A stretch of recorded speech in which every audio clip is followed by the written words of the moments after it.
예, 안녕하십니까. 반갑습니다. 법무법인 세종의 이종관입니다.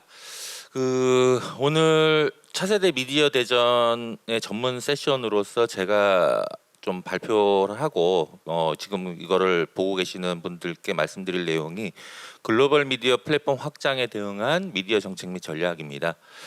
잘 아시다시피 최근에는 어떤 기존의 레거시 미디어, 다시 말해서 TV로 대표되는 레거시 미디어의 세대가 이제 급격하게 OTT로 대표되는 그런 차세대 미디어로 전환되고 있는데요. 그래서 이런 지금 상황에서 그러면 또 특히 글로벌 사업자들, 다시 말해서 유튜브라든지 넷플릭스로 대표되는 글로벌 사업자들의 지금 국내 시장에서 굉장히 빠르게 확산되고 있는데, 이런 부분들에 대응해서 우리나라의 정책이나 전략은 어떤 방향성을 갖고 수립되어야 하는가, 이 부분에 대해서 말씀을 좀 드려볼까 합니다. 가급적이면 좀 오늘은 너무 과도하게 전문적이지 않고 좀 쉽게 진행을 좀 해보도록 하겠습니다. 그래서 우선 이 부분과 관련해서 우리가 생각할 수 있는 질문이 한 4가지 정도가 있을 것 같은데요. 우선 첫 번째 질문입니다. 자, 우리나라의 미디어 상황은 지금 어떠한가에 대한 질문입니다. 자, 우리나라의 미디어 시장은 크게 어떻게 보면은 지금 굉장히 급격한 변혁기에 들어와 있다라고 말을 할 수가 있을 겁니다. 우리가 아까도 말씀드렸다시피 TV로 대표되는 레거시 미디어들은 성숙 또는 쇠퇴 단계에 진입을 하고 있습니다. 심지어 지금 이 차세대 미디어 대전 이 영상조차도 지금 유튜브로 중계가 되고 있듯이 지금 유튜브라고 대표되는 이제 OTT로서의 그런 진화나 변혁이 굉장히 빠르게 진행되고 있고요. 그리고 또 이제 기존 사업이라고 할까요? 기존 방송 서비스들은 잘 아시겠지만은 과거의 중계유선, 발제문에는 RO라고 표현이 되어 있지만 이 중계유선에서 케이블 TV로, 케이블 TV가 IPTV로, 그래서 IPTV가 현재 OTT로 지금 진화가 되고 있는 상황이고요. 그리고 또 OTT 같은 경우에는 지금 어떻게 보면 변이 단계를 거쳐서 분화 단계에 진입돼 있다라고 우리는 표현을 하는데 조금 어렵죠. 이제 분화 단계라는 말이 무슨 말이냐 하면은 최근에는 OTT가 굉장히 다양해지고 있습니다. 실제로 우리나라에서도 유튜브, 넷플릭스, 웨이브, 왓챠, 티빙 굉장히 사업자 수가 많습니다. 그리고 해외 같은 경우에는 물론 지금 사업이 어려워졌지만 퀴비 같은 OTT 사업자가 쇼폼 컨텐츠를 중심으로 해서 굉장히 좀 많이 분화가 되고 있고요. 그래서 또 이제 시장의 헤게모니가 어떤 면에서 보면은 기존의 방송에서 OTT, 다시 말해서 IP 기반, 인터넷 기반의 미디어로 시장의 헤게모니가 완전히 전환되고 있다라는 것. 이제 이런 부분들이 국내 미디어 시장의 환경 변화의 가장 핵심 어떤 방향성이다라고 볼 수가 있겠고요. 자, 그러면 어떠한 그런 영향력의 변화가 있느냐를 좀 살펴볼 필요가 있는데요. 우선 잘 아시다시피 아마 이걸 보고 계신 분들도 느낄 겁니다. 유튜브나 넷플릭스를 얼마나 많이 이용하시는지. 특히 이제 예를 들어서 이제 우리가 언택트, 비대면 경제라고 얘기를 하는 이런 언택트 코로나 상황에서는 솔직히 밖에 다니기 불편하시니까 이제 집 안에서 또는 책상에서 또는 사무실에서 이런 곳에서 이제 유튜브나 넷플릭스나 이런 OTT를 보시게 되죠. 실제로도 우리나라의 온라인 동영상 서비스 이용률을 좀 살펴보면 2017년에 유튜브가 33.7%였다가 지금 2019년에 47.8%로 굉장히 많이 증가를 했습니다. 그리고 이제 보시는 바와 같이 또 주목할 만한 변화가 뭐냐면 넷플릭스입니다. 넷플릭스가 굉장히 빠르게 성장을 지금 하고 있고요. 자, 그러면 실제로도 보면은 플랫폼별로 서비스별로 이용률을 좀 살펴보면 지금 현재 유튜브, 그다음에 네이버 TV, 그다음에 지금은 이제 웨이브가 됐지만 과거에 이게 2019년 자료입니다. 그래서 옥수수라든지 카카오 이런 부분이 있었지만 보시는 바와 같이 넷플릭스는 전체적으로 이용률이 약 6배 이상 증가를 합니다. 그래서 어떻게 보면은 우리나라의 지금 OTT 시장은 유튜브와 넷플릭스가 주도하는 시장이고 그 뒤를 웨이브와 왓챠와 티빙이 따라가는 형태. 그래서 유튜브가 어떻게 보면 주도하는 시장 형태라고 볼 수가 있겠습니다. 자, 그러면 이제 연령대별로도 좀 살펴보시면은 연령대별로도 글로벌 OTT 중심의 이용 행태를 보입니다. 우스갯소리 이런 말을 하죠. 네이버에서 과거에는 네이버 지식인 서비스나 이런 걸 통해서 어떤 지식이나 검색을 활용을 했었는데 최근에는 모르는 게 있으면 유튜브 가서 검색을 해라. 이런 얘기가 많이 나옵니다. 그 정도로 최근에 10대, 20대들은 유튜브가 단순히 영상 서비스가 아니라 검색 서비스로도 지금 작동을 하고 있고요. 그리고 뭐 3, 40대나 특히 이제 장년층에서 또 유튜브 이용이 굉장히 많이 늘었습니다. 그리고 3, 40대나 이런 또 미디어의 고이용군이라고 볼 수는 없지만, 왜냐하면 2, 3, 40대들은 직장 다니라고 바빠요. 그러니까 이제 어떻게 보면 미디어의 고이용군이라고 볼 수는 없는데, 근데 여하튼 넷플릭스가 굉장히 또 많이 3, 40대에서 많이 이용이 되고 있는 이제 그런 서비스다라고 볼 수가 있겠습니다. 그래서 아까도 말씀드렸지만 국내 OTT 시장은 이제 크게 보면 광고 기반의 AVOD가 있고 그다음에 가입 기반의 SVOD가 있는데, 그 유튜브가 이제 AVOD고 넷플릭스가 SVOD입니다. 근데 이제 최근에는 이제 SVOD 중심의 어떤 OTT 이용이 굉장히 많아지면서 빠르게 증가하면서 이 넷플릭스가 굉장히 국내 시장에서 빠르게 성장을 합니다. 이건 어떻게 보면 글로벌 추세예요. 유럽에서도 사실상 넷플릭스가 이런 OTT 시장을 거의 장악했다라고 표현할 정도이고요. 그래서 우리나라 같은 경우에는 최근에 대략 한 400억 이상의 월 결제 금액이 나오고 있습니다.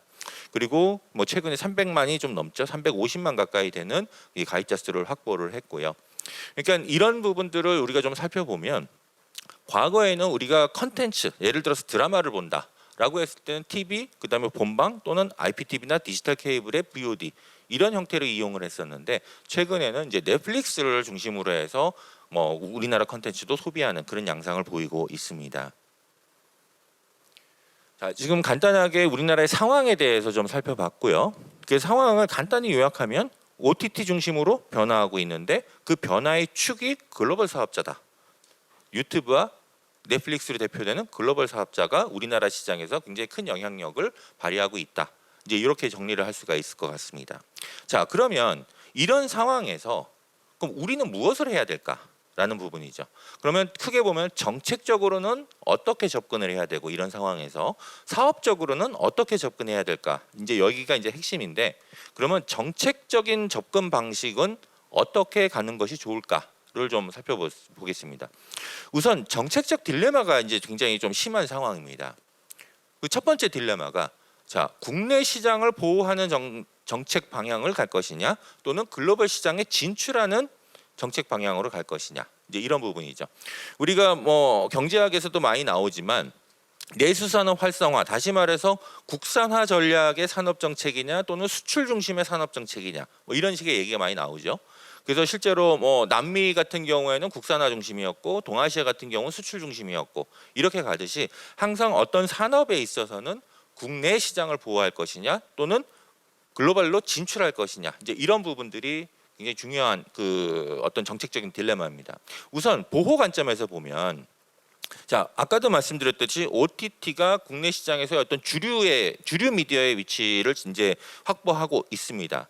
자, 그런 상황인데 아까도 보셨지만은 국내 미디어 시장은 국내 미디어 사업자가 활발하게 이 사업을 하고 있는 시장이 아니라 글로벌 사업자가 사업을 하고 상당한 점유율을 갖고 있는 시장이라는 점입니다. 자, 이런 상황에서 국내 시장을 보호하겠다라고 한다면 자칫 역차별을 할 수가 있죠. 왜냐하면 뭐 유튜브를 규제하겠다라고 했는데 유튜브를 과연 효과적으로 규제할 수가 있겠느냐? 해외 사업자인데. 이런 질문이 생기는 거죠. 자, 그리고 또 한미 FTA와 같은 어떤 자유무역주의라는 그런 기조가 있는데, 우리나라가 물론 미디어의 특수성이 있지만 그래도 우리나라가 과연 이런 보호무역, 우리나라만 규제를 글로벌에서는 이 온라인 영역에 대한 규제가 상당히 좀 낮거나 없는데 우리나라만 주도적으로 규제 중심의 정책을 드라이브한다? 이것도 굉장히 좀 판단하기 어렵습니다. 자, 진출 관점에서 보면, 자, 국내 미디어 시장은 굉장히 레드오션 시장이에요. 이제 굉장히 사업자도 많고, 그 다음에 아까도 말씀드렸다시피 변혁 과정에 있고, 자, 이렇다면은 결국은 우리의 새로운 먹거리는 국내에서 찾아야 될까, 해외에서 찾아야 될까, 이제 이런 딜레마가 있는 거죠. 자, 그리고 이제 근데 문제는 뭐냐면 우리나라가 플랫폼 진출을 과연 할 수 있겠느냐. 아주 쉽게 얘기해서 속된 말로 우리나라의 OTT 사업자, 웨이브라든지 티빙이 넷플릭스하고 유튜브와 대등하게 과연 경쟁할 수 있겠느냐, 글로벌 시장에서.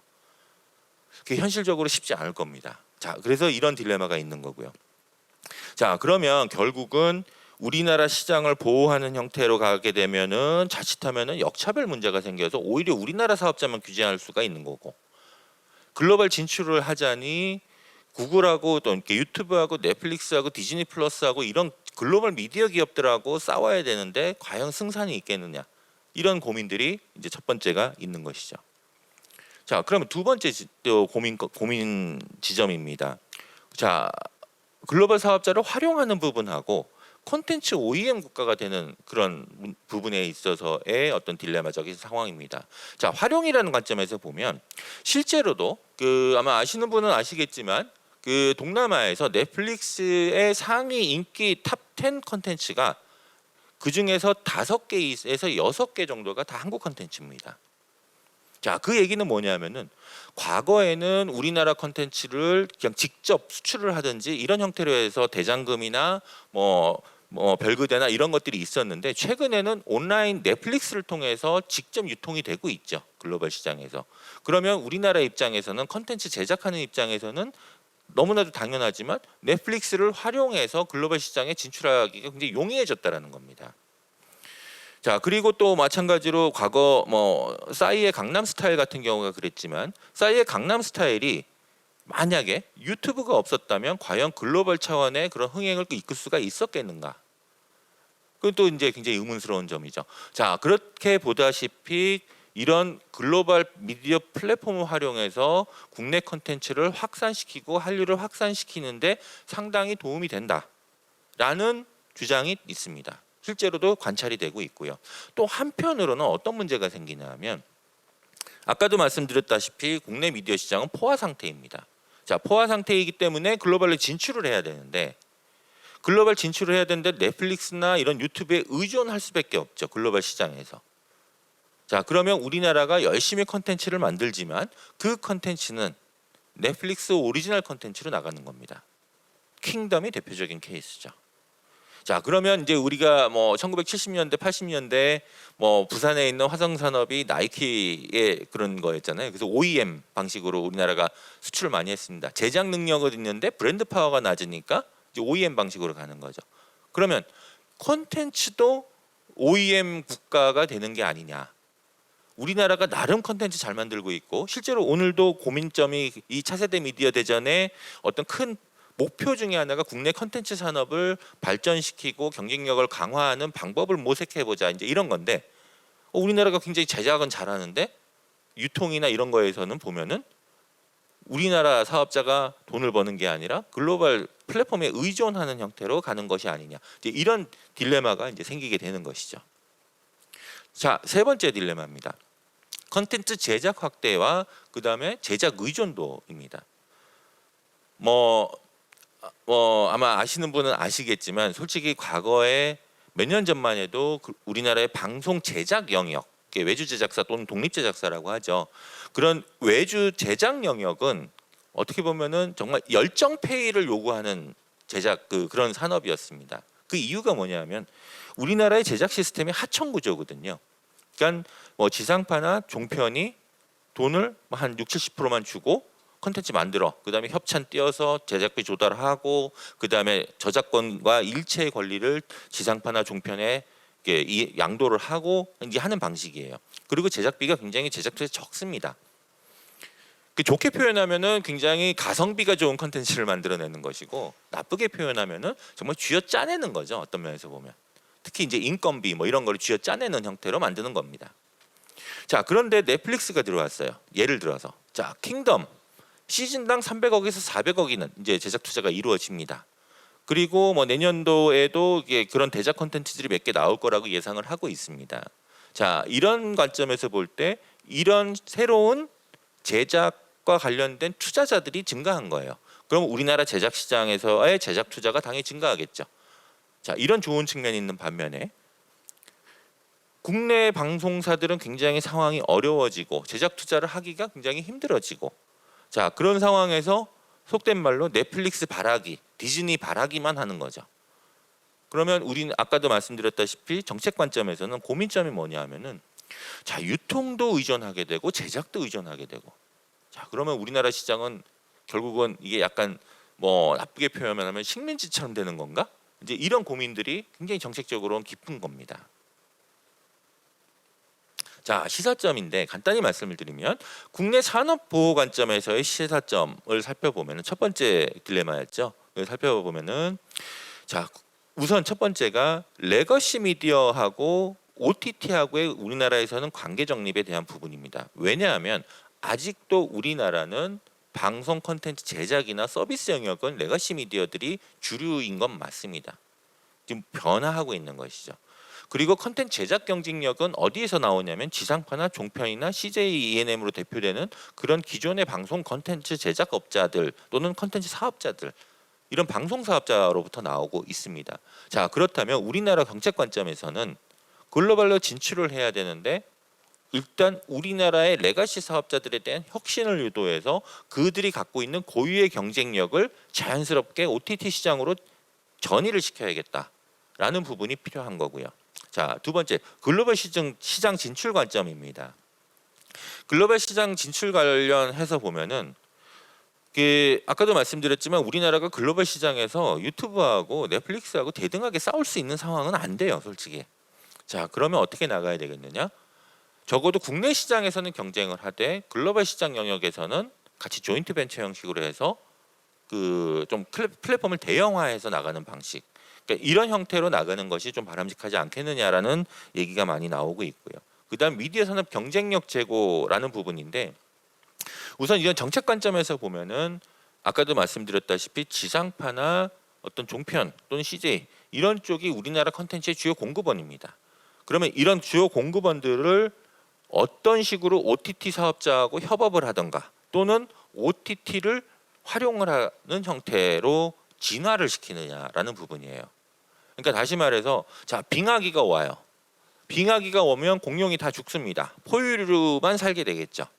그러면 공룡을 다 죽이는 정책보다는 공룡이 포유류하고 공생을 하면서 같이 공진화를 할 수 있는 정책, 이런 부분으로 나가는 것이 우리나라에서는 조금 더 합리적이지 않겠느냐라는 부분입니다.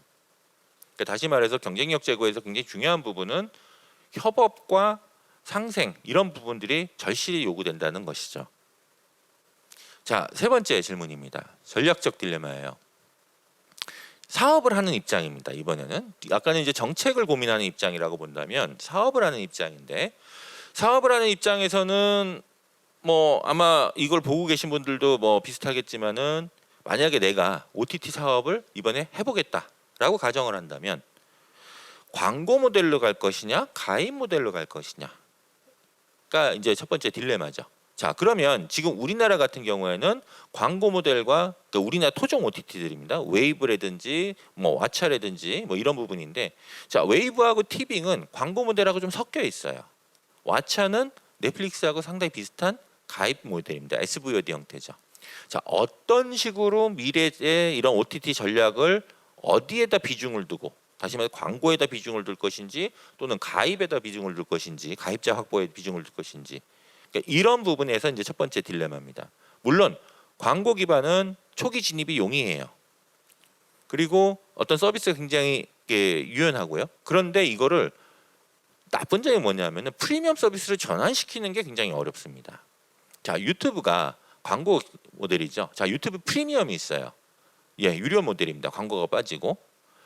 사람들이 생각보다 유튜브 프리미엄으로의 전환율이 그렇게 높지가 않습니다. 그러니까 이런 부분들이 이제 또 딜레마가 되는 거죠. 그러니까 초기에 들어오기는 좋은데 이 사업을 폭발적으로 확장시키면서 고도화시키고 프리미엄화시키는 데에 있어서는 글쎄 이렇게 되는 거죠. 자, 반대로 SVOD 같은 경우에는 일단 프리미엄 차별화가 초반부터 가능합니다. 왜? 내 가입자를 가두리 양식장처럼 딱 가둬놓을 수가 있으니까요. 그러면 이 내 가입자에 대해서 배타적인 서비스를 제공할 수가 있어요. 넷플릭스 전략이죠. 오리지널 컨텐츠를 기반으로 하는 전략들. 그래서 이런 형태로 해서 어떤 그런 서비스의 안정성이라든지 프리미엄화는 용이하지만 이게 뭐가 또 나쁘냐 하면 이 컨텐츠라는 게 그래요. 뭐 잘 아시지만 한 번 본 거는 웬만해서 다시 보지 않습니다. 그러니까 그 얘기는 뭐냐면 끊임없이 컨텐츠가 제작돼야 돼요. 계속 컨텐츠를 제작해서 재생산하는 구조가 성립이 돼야 됩니다. 그러려면 어떻게 되죠? 돈이 끊임없이 들어가야 된다는 얘기죠. 그러니까 캐시번이라고 하는데 현금 소모가 굉장히 빠릅니다. 예, 그래서 이런 부분들이 상당히 고민거리가 되는 거죠. 또 과연 우리가 지속적으로 투자를 할 수 있겠는가?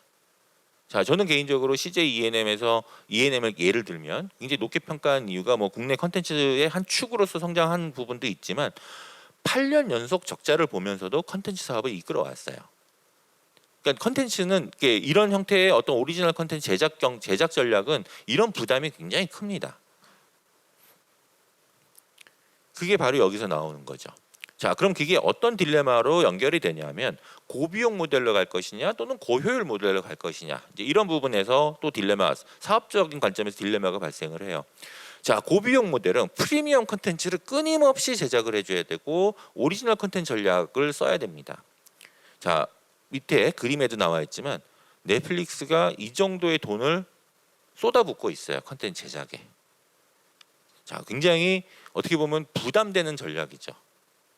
그래서 이런 어떤 고비용 모델은 굉장히 서비스 차별화하기도 쉽고 프리미엄화해서 가입자를 모집해서 락인을 시키기가, 다시 말해서 가둬두기가 굉장히 좋지만 또 반대로 그만큼 많은 자본 투자가 요구된다.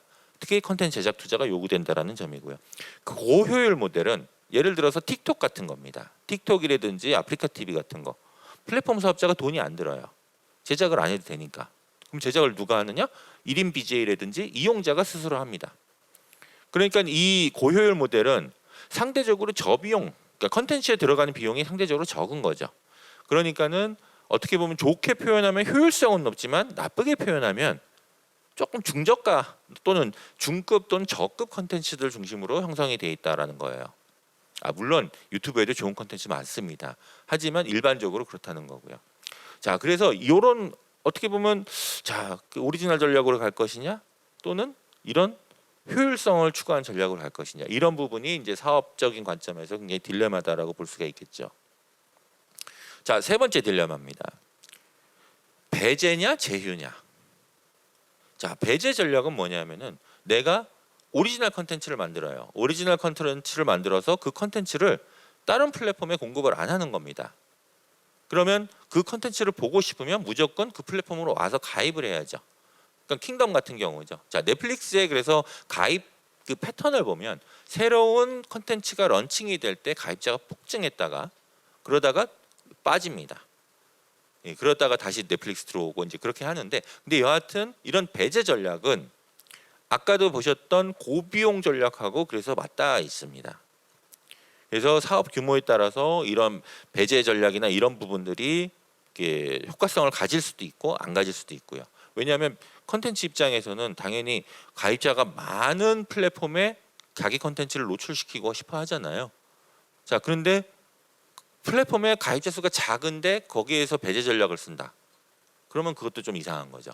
그래서 이제 이런 어떤 배제 전략이 있고, 그다음에 제휴 전략은 그러니까 이런 부분이죠. 우리가 얼마 전에 CJ하고 JTBC하고 뭐 티빙을 중심으로 해서 얼라이언스를 이제 맺으려고 하는 거고요.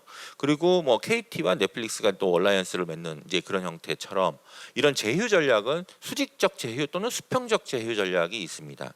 그러니까 나의 힘만으로는 부족할 때 이런 제휴 전략을 쓰게 되죠. 그러면 배제 전략을 쓸 것인가 또는 제휴 전략을 쓸 것인가라는 부분에 있어서는 이 부분도 상당히 딜레마적인 상황인 거죠. 왜냐하면 제휴 전략은 나의 힘만으로는 안 될 때 상당히 유효한 전략이지만 또 반대로 내가 독식할 수는 없는 겁니다. 근데 배제 전략은 또 반대죠. 돈이 많이 들어가지만 거기서 나온 거는 독식을 하게 되니까. 그래서 이런 부분에서 그 사업자의 어떤 딜레마가 또 있다라는 부분이고요.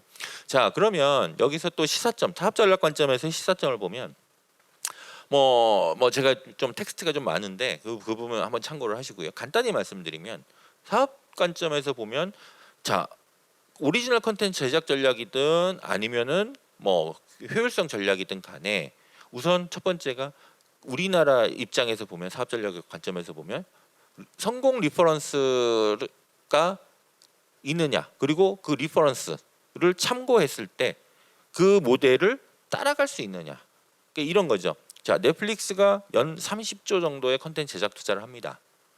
우리나라에서 넷플릭스만큼 컨텐츠 제작 투자를 할 수 있을까요? 못하죠. 자, 오리지널 컨텐츠 좋은 거 다 압니다. 그 전략이 다 그렇게 가야 된다고 알고 있어요. 근데 문제는 내가 그렇게 투자할 수 있느냐. 이제 이 부분이 굉장히 걸림돌이 되는 거고요. 그 다음에 현금 자본 투자의 관계에 있어서 우리나라 OTT 사업 시장에서 갖는 또 다른 맹점이 뭐냐면 기본적으로 제작 투자를 하거나 자본 투자를 하게 되는 경우는 이게 당연하지만 투자한 거에 대한 보상이 있어야 됩니다. 그러니까 ROI가 굉장히 중요한 부분인데 아직까지 영화 산업에 있어서는 그런 시스템이 일부 정착이 됐어요. 하지만 방송 영역이나 이런 또 OTT 영역에서는 아직까지 그런 부분이 명확하게 보이지가 않습니다. 그래서 이런 부분들도 이 향후에는 좀 많이 고민을 해서 이런 체계가 정착될 수 있어야지 어떤 사업 전략 관점에서도 상당히 예측 가능성이 높아지고 투자가 활성화될 수 있다라는 그런 부분이고요. 자, 그래서 끝으로 그럼 정책 방향과 대응 전략 이제 이런 부분인데요. 자, 앞에서 계속 말씀을 드렸습니다. 자, 우선 정책을 대한민국 정부가 과기정통부와 방송통신위원회, 문화체육관광부가 이 부분에 있어서 상당히 많은 고민을 하고 계십니다. 그리고 일부 정책들이 이제 발표가 되고 있어요. 근데 이 정책을 수립하고 고민하고 그다음에 발표하는 과정에서 문제 인식이 있습니다.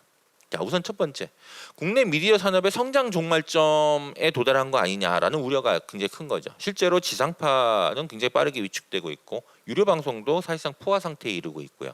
자, 그래서 그러면 국내 미디어 산업이 성장이 거의 이제 끝났다라고 가정을 하면 자, 그럼 다음 단계에서는 어떤 거를 우리의 성장 동력으로 삼아야 되는 것인가? 가 이제 핵심인 거죠. 그래서 이번에도 뭐 정부에서 발표를 했지만 디지털 미디어, OTT로 대표되는 디지털 미디어를 통해서 우리나라 미디어 산업의 성장 동력을 새롭게 확보하는 해야 될 필요성이 있다라는 이제 문제 인식을 한 거고요. 그다음 두 번째, 국내 미디어 관련 정책이 무력화될 가능성이 있다라는 고민에서 출발을 또 합니다. 자, 여기는 뭐냐면 아까도 말씀드렸다시피 우리나라의 OTT 시장은 유튜브와 넷플릭스가 굉장히 높은 점유율을 갖고 있습니다. 그러면 우리나라 국내에서의 어떤 미디어 정책이라고 한다면 그 미디어 정책이 가장 1, 2위 사업자라고 볼 수 있는 유튜브와 넷플릭스에게도 동일하게 적용이 되어야지만 그 정책의 효과성이 나올 겁니다. 자, 그런데 글로벌 사업자라는 그 이유 때문에 그 정책의 효과가 또는 정책의 목적이 거기까지 미치지 못하게 된다면 이제 그렇게 된다면 정책 실효성이 굉장히 약화되는 거죠. 자, 그러면 우리 기존의 전통적인 미디어 정책이라는 것은 다 국내 영내 산업이나 영내 시장 참여자들을 대상으로 합니다. 왜냐하면 문화 정체성 차이라든지 또는 정치적 차이라든지 종교적 차이, 언어적 차이 때문에 방송이 컨텐츠 단위로는 진출을 하지만 방송 자체가 진출하는 케이스는 없어요. 다시 말해서 플랫폼이 진출한 케이스는 없었다는 거죠. 과거에는. 자, 그렇기 때문에 전통적으로 우리나라의 방송 미디어 규제 체계인 방송법이나 인터넷 멀티미디어 방송사업법 같은 경우에는 대부분 국내를 염두하고 만들어진 정책 체계입니다. 자, 그래서 이런 정책 체계만 가지고서는 국내 미디어 관련 정책이 무력화될 수도 있겠다. 그래서 글로벌 사업자까지 영역을 확대할 수 있는 또는 글로벌 영역까지 확대할 수 있는 새로운 정책 접근이 필요하다라는 문제 인식을 하게 되는 거죠. 자, 그다음에 아까도 말씀드렸지만은 글로벌 사업자에 의한 국내 시장이 침탈되거나 또는 식민지 또는 OEM 국가 뭐 이렇게 되는 종속이 우려가 된다라는 겁니다. 자, 그것을 탈피하고 극복하기 위해서는 결국은 우리나라의 컨텐츠 제작 경쟁력을 스스로 확보를 하고 그 다음에 제작 투자라든지 자본 투자가 활발히 일어나고 플랫폼 대형화가 일어나야 되고 이런 바탕을 통해서 동남아라든지 이런 한류에 익숙한 국가들을 디딤발로 삼아서 글로벌 시장에 진출해야 된다라는 그런 또 필요성이 이제 생기게 되는 것이죠. 그래서 이 부분은 이제 이번 6월에 발표한 그 과기정통부 및 그 관계부처 합동으로 발표한 이제 전략 그 디지털 미디어 생태계 발전 방안에서 나오는 건데요. 그러면 결국은 가장 핵심적인 정책 목표는 무엇이냐라고 했을 때 전방위적인 디지털 트랜스포메이션을 추진한다라는 거고요. 그래서 미디어 산업 구조를 개편해서 새로운 실험과 혁신을 유도하고 그 다음에 이런 국내 시장을 보호하고 차별화된 경쟁력을 통해서 글로벌 시장에 진출함으로써 새로운 성장 동력을 확보한다. 이 부분이 어떻게 보면은 지금 현재로서의 어떤 이 OTT를 중심으로 한 미디어 정책의 가장 근간을 이루는 방향성이다라고 볼 수가 있겠습니다. 그리고 실제로 디지털 미디어 생태계 발전 전략 같은 경우 뭐 제가 뭐 정부 관계자는 아닙니다만은 이게 그래도 뭐 저도 일부 관여를 했습니다만 여기가 상당히 많은 고민을 한 건 사실이에요. 그래서 8개 부처가 이게 합동으로 고민을 하셨던 부분이고, 그래서 뭐 잘 만들어졌다 또는 잘못 만들어졌다라는 부분은 차치하더라도 시장에서는 이 여기서 나와 있는 방안이라도 정말 제대로 한번 추진을 해보자. 그리고 추진이 필요하다라고 이제 요구를 하고 있는 것이죠. 뭐 이 주요 내용이나 핵심 과제들은 뭐 요거는 조금 스킵하도록 하겠습니다. 자, 정책 방향은 이제 방금 말씀드렸다시피 그러한 문제 인식 속에서 우리나라의 자생적인 경쟁 컨텐츠 제작 경쟁력을 확보하고 그 컨텐츠 경쟁력이 어떻게 보면 가장 방점이 되는 부분이고요. 그걸 통해서 플랫폼의 혁신과 대형화를 이끌어내고 관련 규제를 완화해서 글로벌 시장으로 진출한다라는 게 하나의 흐름인데, 자, 근데 또 이제 서비스 사업 관점에서는 또 전략 방향이 좀 다릅니다. 자, 컨텐츠 전략은 현재 뭐 아시겠지만 웨이브나 뭐 심지어 넷플릭스도 엄밀하게 따지면 기존 컨텐츠예요. 예. 기존 컨텐츠였는데 이 부분이 그 OTT에 특화되어 있는 특화 컨텐츠로 이제 진화하고 있다라는 부분이고요. 그 다음에 이런 이렇게 진화하는 부분에 이제 맞추고 있다라는 부분이고, 서비스 같은 경우에도 기존에는 단순히 동영상 서비스를 제공하다가 최근에는 SNS하고 같이 이렇게 접목시켜서 가는 어떤 하이브리드 방식으로 지금 진화를 하고 있고, 마케팅 같은 경우에도 과거에는 매스 마케팅이었죠. 예, 근데 그 이 부분이 이용자 참여형 마케팅. 아마 유튜브 보시면 아시겠지만 예컨대 영화 크리에이터 분들이 영화를 가지고 비평과 리뷰를 하시면서 동시에 영화 광고를 하시는 거죠. 이런 형태로 지금 진화하고 있다라는 거고요. 자, 그 다음에 이제 가입자 플랫폼 땅에서 보면은 가입자 모집 전략 같은 경우에는 과거에는 단순 가입에서 지금은 계정 방식으로 이제 전환을 하고 있고, 그 다음에 컨텐츠 수급 전략 같은 경우에도 보면 지금은 OTT 플랫폼 자체가 직접 컨텐츠를 구매하거나 직접 제작하는 형태, 킹덤이라든지 뭐 이런 형태로 이제 직접 제작하는 형태로 바뀌고 있고요. 수익 창출 전략이 이제 하이브리드 방식. 그러니까 뭐 최근에 미국 같은 경우에는 이제 광고와 가입을 또 이렇게 하이브리드하는 형태도 많습니다. 근데 뭐 이 부분은 아직까지는 그래도 우리나라에서는 넷플릭스 같은 경우에는 가입비 중심이고요.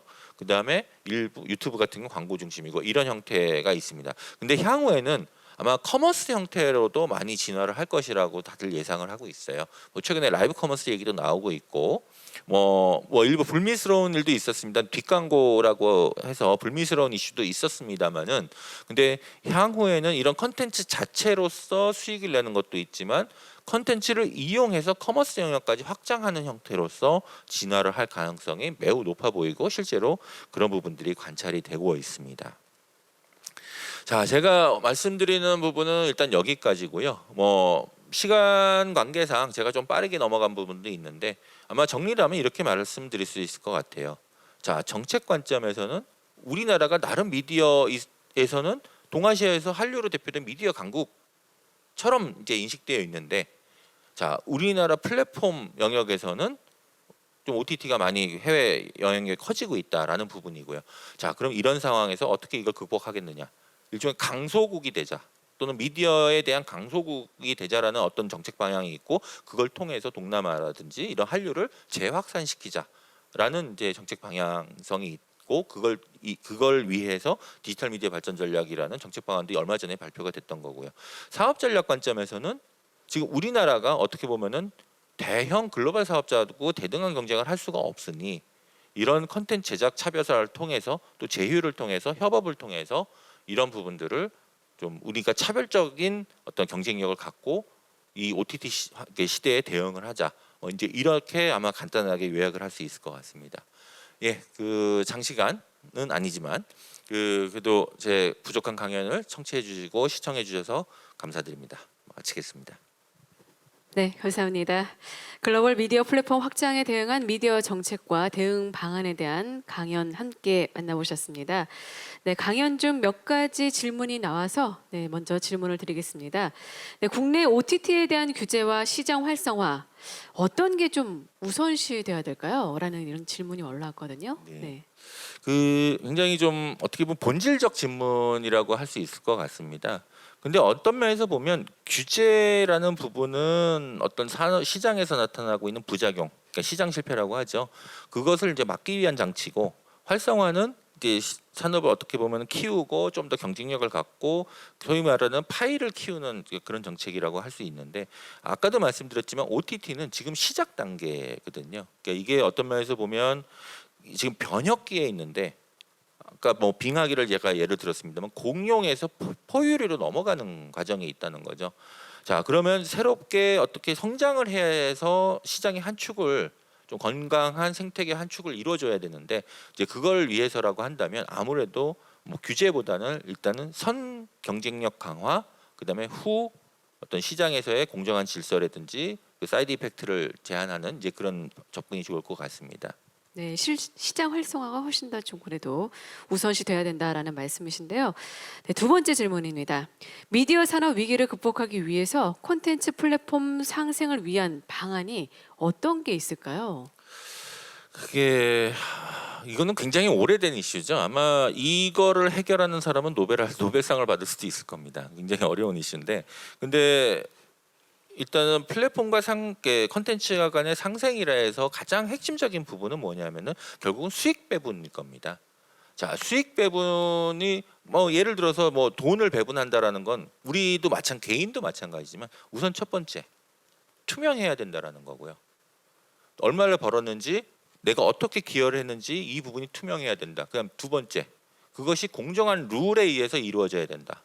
그다음에 세 번째, 그런 수익 배분과 관련해서 서로 신뢰가 있어야 된다라는 부분입니다. 근데 뭐 안타깝게도 아직까지 우리나라 시장이 이런 투명성, 그다음에 공정성, 그다음에 신뢰, 이 부분이 과연 충분한가라는 부분은 다소 조금 애매한 부분이 있는데요. 그래서 저는 개인적으로 이거를 좀 해 나가는 게, 자, 투명성과 공정성은 정부가 룰을 세팅해 줘야 되는 역할이 되게 큽니다.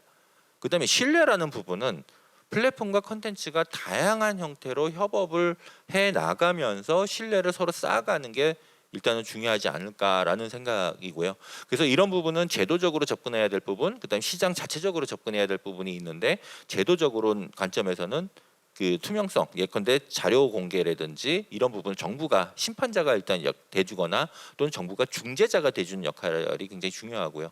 그래서 그것을 이제 공정한 룰에 따라서 정부가 규제 집행을 해야 되는 것이고, 그 다음에 협업이나 이런 걸 통해서 시장 스스로가 서로 간의 신뢰 관계를 쌓아갈 수 있도록 하는 이제 그런 방식이, 좀 뭐 원론적인 얘기였지만 그래도 여전히 그 방식은 우리나라에서 꼭 필요한 게 아니겠느냐라는 생각입니다. 네, 투명성과 공정성, 신뢰가 중요하다는 말씀해 주셨습니다. 네, 좋은 강의 다시 한번 감사드리겠습니다. 네, 시간 감사합니다. 관계상 여기서 마치도록 하겠습니다. 네, 지금까지 강의해 주신 법무법인 세종의 이종관 박사님께 다시 한번 박수 부탁드리겠습니다.